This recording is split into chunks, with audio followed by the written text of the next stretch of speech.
Newsmaker Sunday with Fox 10's John Thanks for Hook. joining us on Newsmaker Sunday. I'm John Hook. Coming up later tonight on Sunday, 6 o'clock here on Fox 10, we're going to be talking to the two candidates for governor, Democrat Fred Duval, Republican Doug Ducey, as we plow through the issue of education, which is becoming, frankly, the most important issue in this race.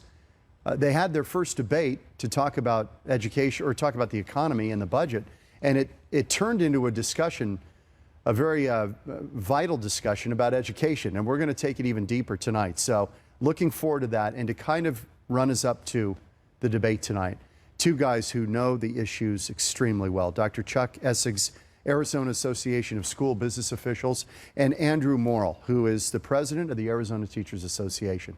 Thanks to both of you for being here. Thanks for having us. Thank you, John. Chuck, let me start with you. What would you want to hear from these two guys tonight? Well, first, to preface it, I think this is the most important election for public education in all the years I've been in Arizona, and that goes back a long time, because we're looking at very significant funding issues. We're looking at the Common Core, the standards that schools are held accountable to. So it's a very important election. So I would like to see the candidates be specific about what are your plans for improving public education and funding public education in Arizona. Not I'll get elected and then I'll look at it. I've looked at it and this is what we need to do in our state, or I've talked to people and this is what we need to do. You don't feel you've gotten answers so far? I don't see those answers out. How do you feel about it, Andrew? Haven't heard the answers yet. What you saw in the first debate was the quick connection between public education and the economy. There is a fundamental relationship. You didn't hear a lot of specifics.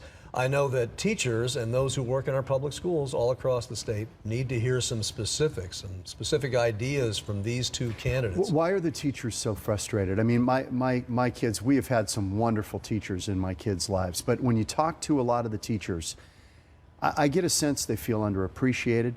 Pay may be one part of it, but that's not the only part. They're frustrated about, they feel like they're getting assailed from every corner. Teachers today in Arizona, more than ever before, feel that they are now being made to stand on a shaky, three-legged stool.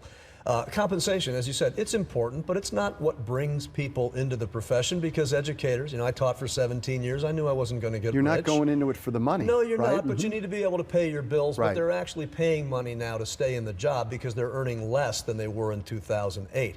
We have an evaluation policy that has sent the wrong message to teachers, which is basically, we don't trust you, and we're going to stack the deck against you and keep trying until we find a reason that you're not doing your job. Chuck, as we look at Arizona, there's a dichotomy. There are some pockets where things are working really well. And then there are districts that are struggling. We have kind of a two-tiered system almost. Some kids get a great education and a bunch don't get a very good education. What's the problem? Well, Part of the problem in Arizona, we have no funding component in our formula to address at-risk It's a money issue. Well, to address at-risk students. We fund everybody the same. So if you have a kid who comes to school without the skills that other students are coming to school with, who needs help and needs resources, we don't do that in the way we fund our schools. Are you talking about a poverty weight? This is a discussion about, do you weight it heavily to fund a kid who's in a difficult situation? I would expand it to say kids who are at risk. It's not necessarily always poverty. It could be kids that came from homes where the parents didn't give them the kind of training and background that other kids are coming to school with. The student may have had illnesses or whatever it may be, but there's a group of kids that everybody will agree who are at risk, who are starting school not at the standard that the other students are. No fault of the student, and we just don't have a system to help those students get caught up. Per pupil funding, we rank, and there's no disputing it, these are census numbers, they have no reason to cook the books. The numbers are this: Arizona ranks 47th out of 50 states in per pupil funding. That's dollars attached to a student. Why does it matter, Andrew, first? Because it allows for the capacity of a school or a district to address those needs that Chuck was just talking about. I taught high school English, and I taught some classes that were maybe 18 to 20, and some classes that were even over 35. It is a different approach, and when we talk about really addressing the needs of a student, the class size issue is a financial matter, because as you're allowed to bring people into a district and hire them to teach, you're managing your numbers better. We have an interest. It matters, you're saying. The research I've read, and I'm thinking about the Rodell study, said that one of the big things you could do to improve education one of their 5 recommendations. One of them is to lower class sizes, K through 3 particularly. That's where you get the most bang for your buck, to lower class sizes to 15 optimally. Do you buy that? Well, I buy the enormous difference that makes. I'm not sure that we'll get to that number, but we need to see a few things that have been part of the trend in Arizona. We don't have full-day kindergarten funding anymore. We never did have a really stable commitment to it. Other states are increasing their investment in early education, including kindergarten. We're backing away. We've got a challenged population in this state in a number of areas, and as Chuck talked about, we need to be able to address that. So when resources come in, it allows teachers and schools more options for how they want to educate students. And that third leg of the stool that I was talking about is exactly that. The expectations are increasing. We have good academic standards for our schools now, but we don't have a lot of means to deliver on them. We have a need to educate students for technology that they're going to encounter when they leave schools, but we don't have the resources to invest in that technology in classes. That gets at this, the Chamber of Commerce last week, I believe, came out with a grade of all the states. And we were, on final grade, we were basically a D. On parent choice, we were an A. We were a B on bang for your buck. Return on investment, that's right. What's happening? What's happening? How can you be fiscally responsible, but the outcome is terrible? They're saying. This is the Chamber of Commerce. This isn't some leftist organization, right? Yeah, well, and the choice, there's no doubt we lead the nation in choice. And there's nothing wrong with that, to give parents different opportunities for their kids, so we do well on that. But we just don't fund our system to maximize positive choice for all parents. I use you made a great comment when you talked about the Rodell Foundation Lead with 5. That was done by business and education people. They spent a lot of time looking at that, and they said, here are the 5 things we need to do in Arizona. They studied it for what, 18 months or something? And here are 5 things we need to do. What's interesting, one of the 5 was full-day kindergarten, which we don't fund now. But we see all-day kindergarten, but it's up now to the districts to fund it with overrides and all kinds of other stuff. The districts either have to make parents pay for it, which a lot of parents can't afford, or they have to cut something else to get the resources to fund it, since the state's not funding it. Well, Andrew, we know how to educate kids, right? In this country, we've been doing it, and we out of one-room schoolhouses, we've produced a lot of Nobel laureates, right? We know more about educating students than we've ever known before. There is a science of educating students well, and it is advancing. But as is true with any business plan, you have to have goals and outcomes, which we are rich in, and you've got to have the strategies to realize those things. And that's where we're light. Arizona runs public education on a half a business plan. We are long on rhetoric, goals, and expectations, and very poor on any driving strategies. Driving strategies meaning funding. How are we supporting teachers, bringing folks into the profession, keeping the valuable educators we have? Do you believe that dollars invested in a student will get you an outcome? In other words, more money, better student. Dollars invested in a student allow the options that work and allow teachers to do what is necessary in the classroom and allow districts the means to educate students well. Now, what I hear, you'll hear it in the debate. People will point to districts that are large and bloated, and a lot of money goes in and you're not getting a good result.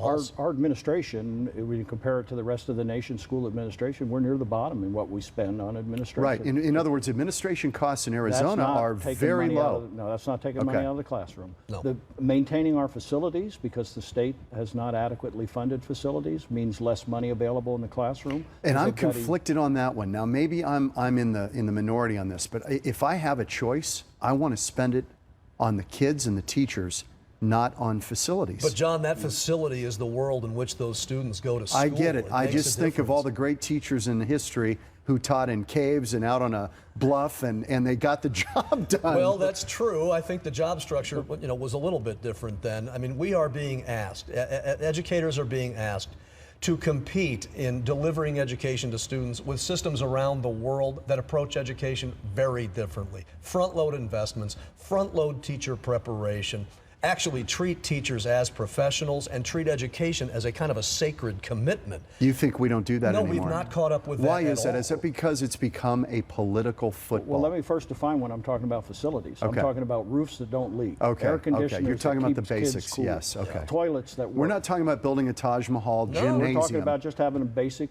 facility, but the facility doesn't leak, the air conditioner works, and the toilets work. So the kids can learn without being distracted by a lot of this kind of stuff. You look in Arizona, a kid cannot learn in a classroom when it's 95 degrees in there or 100 degrees and the air conditioner's not working. That's a fact of I taught life. in those classrooms, and Chuck is exactly right. It makes a big difference. Well, do we incentivize teachers to teach in districts that are challenged with either a lot of socioeconomic issues, maybe a lot of minority kids? You've got a lot. Do we incentivize teachers to go into those districts? No, we don't at all, John. What drives them into those situations is their internal motive to change the world.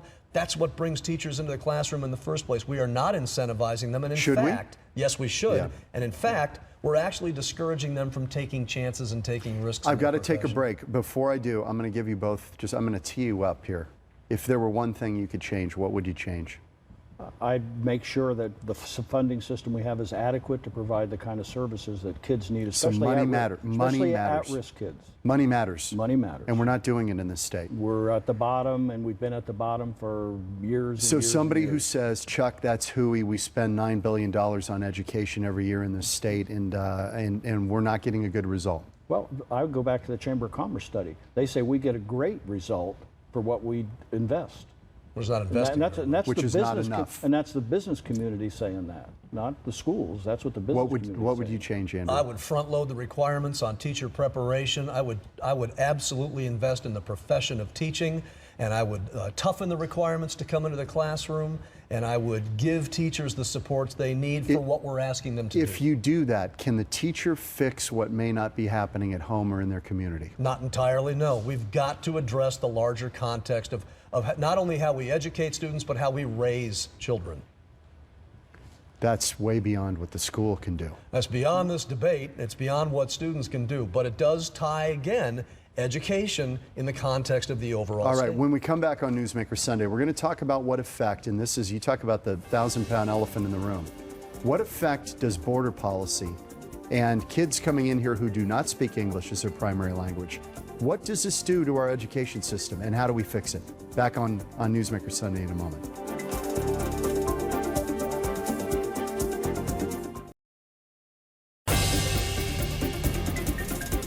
These are two very cool guys who know a lot about education, and I want to put it up again tonight at 6 o'clock here on Fox 10. I will be moderating a debate between Democrat Fred Duval, Republican Doug Ducey, and we are going to be talking education.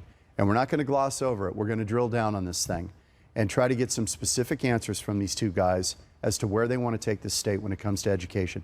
And we're going to focus, by the way, on K through 12. Higher ed is a discussion for another time. We're just trying to get kids ready to either go there or be able to compete in the world. Chuck Essigs is our guest on Newsmaker Sunday on my immediate right. He's on the right of your screen. Chuck is the Arizona Association of School Business Officials. And Andrew Morrill is the president of the Arizona Teachers Association. I brought it up before the break. Nobody wants to talk about it. How big of a factor is the fact that we are a border state? We've got kids here who don't speak English. They come here either illegally or English isn't their first language. They get into the classroom, test scores fall, teachers struggle teaching them and the other kids. How much of a problem is that in Arizona? Let's just talk about it and put it out there. It is a problem. It is not the problem. The fact is that you have a problem the minute you begin to rate schools according to the single indicator of a test score, because a test score was never designed to rate an entire system. So we already have that issue. We have a high needs population in Arizona of students of a variety of needs. The mobility challenges that come with the kind of student you're describing certainly are real. Oh yeah, 50% won't finish the school year at the same school, right?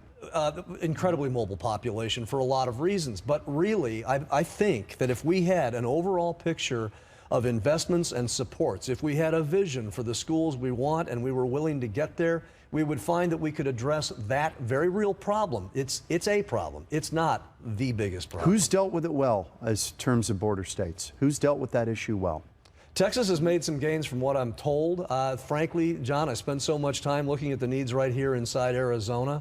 And I think sometimes, and I'll tell you, as long as we're putting it out there, that issue gets hijacked sometimes by people that only want to see the world in terms of immigration. Hey, we've got realities we have to deal with inside our public schools. Students who are born in Arizona are struggling because we don't have the business plan we need for our schools. Okay, Chuck, what do you think about that question? Well, you said we're cool guys at answering questions. You're Yes. a pretty cool guy at asking them. So, Well, I'm putting it out there, and believe me, this is like walking through a minefield. but it is certainly having a large number of children whose primary language is not English is a challenge for schools. But schools know how to handle those kids and how to work with them. They know how to deal with at-risk students if they have the resources to address those problems. They need, you go back to Lead with Five with the Rodell Foundation. Yes. One of their big things was tutoring, that taking kids in the early grades and catching them up so they can benefit by the rest of their education. That takes resources to do that. So districts know how to do things with at-risk kids. When you mentioned Texas, Texas as part of their funding formula has an at-risk component. They provide money to their schools in Texas to deal with kids who are at risk. Arizona does not. So, you know, there's things that we know what to do, we just need the resources Texas, to do I guess, has the advantage that they have taxes on petrol, which give them a little bit of a revenue stream that we don't have. Right, that's true, but I don't think anybody would describe Texas as a radically liberal state No, either. no, you're And absolutely yet right they're about willing that. to address a need That's right. that they know exists. Okay, let's talk Common Core for a second. This thing has been mischaracterized. Yeah. As I've studied it, Common Core was created by business leaders and educators to figure out what we need to get kids ready to compete not only nationally but globally, right? That's it. It was not created by Washington. Let's get that off the table. It was not. I'd love to take that off the table. No matter how often we clean that table, that stain of misinformation seems to emerge again and again. The National Governors Association had a hand, not a wildly liberal group. The Chief Council of State Superintendents had a hand. Projects, nonprofits that wanted to increase the graduation rate across the country had a hand, and educators had a hand. The Common Core is a set of expectations of what students will be able to know and do. The state of Arizona, John, has had standards for over 20 years. Yeah, and we've got Common Core right now. We just call it something different. Well, it turns out that I was teaching Common Core when I was teaching seniors how to think critically, deconstruct arguments, tell whether somebody was giving them the truth and good evidence or shining them on. Oh, you were teaching above the test. Apparently I was. Imagine that. All right, all right. And that was years before Common Core was adopted. Chuck, what happened to Common Core? How did it get polluted? I mean, people now just assail it on every front. States are opting out. Oklahoma's opted out. And people are trying to run from this. What's the problem with having a national standard? There's nothing wrong with having a national standard. And most of the states are maintaining that standards, even though what a lot of states are doing is calling it something different to take that stigma away. But basically, once it got said that it was the federal government's program and they pushed it, that really In other words, knocked it down. this is a Bill Bennett argument, when they linked dollars to it, the federal government, to try to incentivize states to adopt it, saying, look, we do need a national standard. We're going to give you a little money if you jump on board. That polluted that poisoned the well? Well, people use that as an argument, but that's a big misconception. It was very little money. Race to the Top had a little bit of money, but you could get race Or to the, waivers or from... you could get waivers, 2 of those, but it was very little money under that.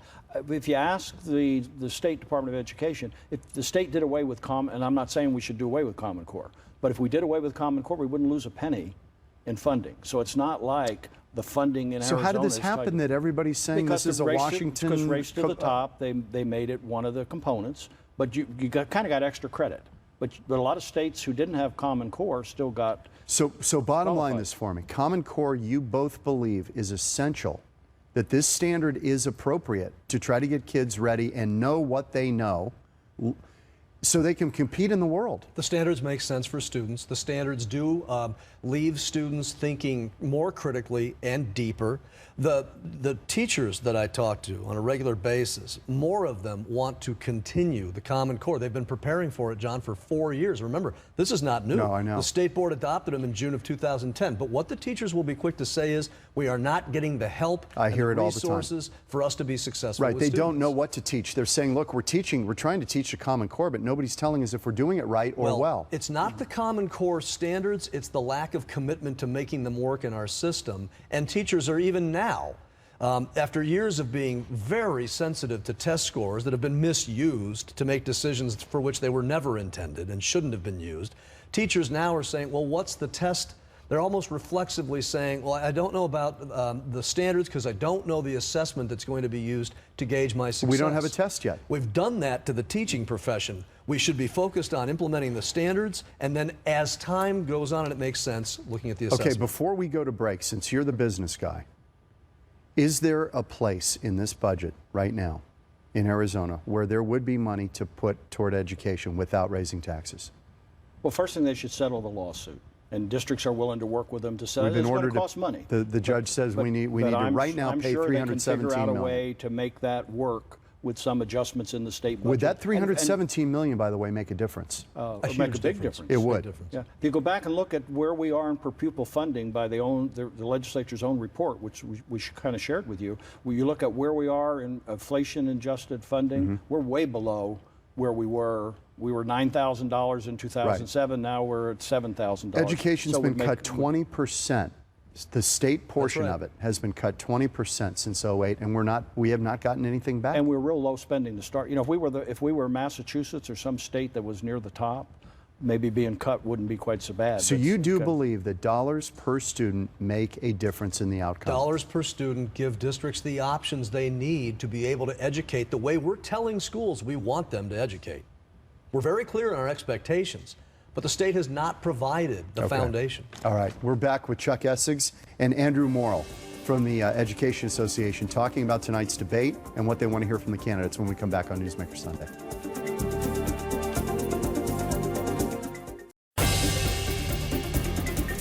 Back on Newsmaker Sunday, Dr. Chuck Essigs, Arizona Association of School Business Officials. That is a mouthful, yeah, Chuck.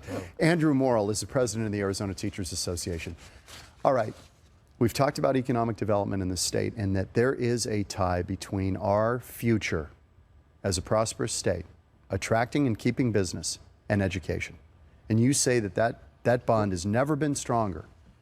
I mean, that connection. It's the business community who's making that argument. The strongest supporter of Common Core in Arizona is the business community, that portion of the business community that's promoting new businesses coming to Arizona, businesses staying in Arizona. So they're not trying to hijack what your kids are learning. They're just saying we need a standard to see where our kids are performing. And we want to have high standards in the state of Arizona so we can attract businesses from across the country, which brings in more tax dollars, which would allow better investments in education. The argument, though, is short term, you get more maybe by trying to bring businesses in with tax incentives and get them here and get the engine kind of primed. Well, it hasn't been shown really to work. I think what we can say about Arizona is if tax cuts grew the economy and created jobs the way their supporters claim, we would know it by now. But you've got economists even at ASU that will tell you that there are very few tax cuts in the last 20 years that have paid for themselves with job growth. Would the public support if somebody, I'm talking about a governor,